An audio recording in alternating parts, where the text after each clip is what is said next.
Hello, I'm Andrew. Today I'll be talking about PICO's Caméléon tool system and how to use it. For a link to our product page, please see the video description below.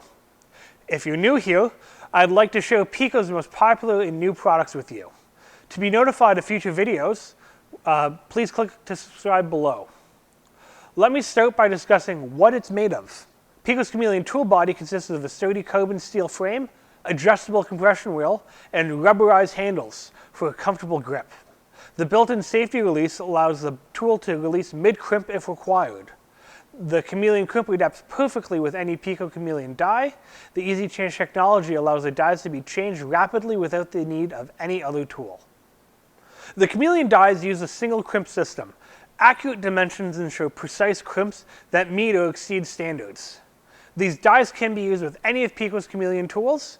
No extra tools are required to change them.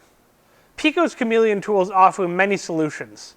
The crimper eliminates the problem of over-crimping connectors. The ratchet action and quick release ensure that crimps are secure and uniform. The PICO Caméléon dies have accurate dimensions that ensure precise crimps that meet or exceed standards. These dies can be used with any of PICO's Caméléon tools. No extra tools are required to change dies. Hello, welcome to the demonstration for the Caméléon tool system. We'll be looking at the 419-31, which is the B die for non-insulated connectors. For the demonstration, we'll require the B die, the 419-31, the 8.7-inch Caméléon tool, which is the 401-31, a stripper tool, which is the 455-11. We'll also require some 14-gauge wire, some non-insulated butt connectors, some 2-to-1 heat shrink tubing, and a rear license plate light. For those following along at home, remember your safety equipment, which are your gloves and your safety glasses. And also to remember that we're working with electricity here, so to make sure to disconnect from whatever you're connected to. Let's get started. So the first thing that we're going to want to do is we're going to take a crimp tool and insert the die, like so. Now we're ready to crimp. We're then going to take our stripping tool and strip off 10 millimeters of the jacket on the rear license plate light and on our power cable.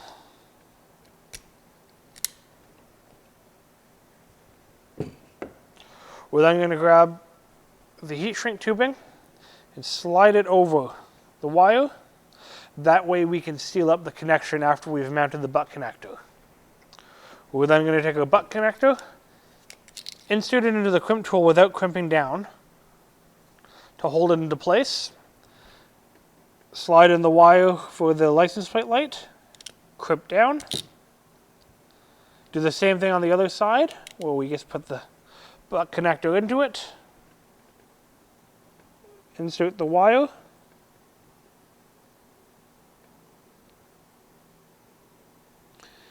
And crimp down. Perfectly crimped connection. Then we're going to take the heat shrink tubing and slide it over. Grab a heat gun.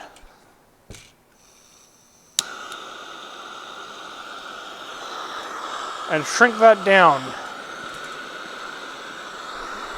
to ensure a secure connection.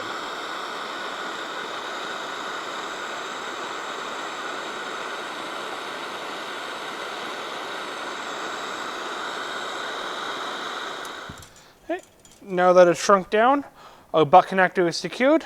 All we have to do is connect the negative. And now we've got light. Thank you for watching this demonstration. Remember, the link to our product page can be found in the video description below. The largest market segment coverage of top quality products is now at your fingertips. Connect with PICO today.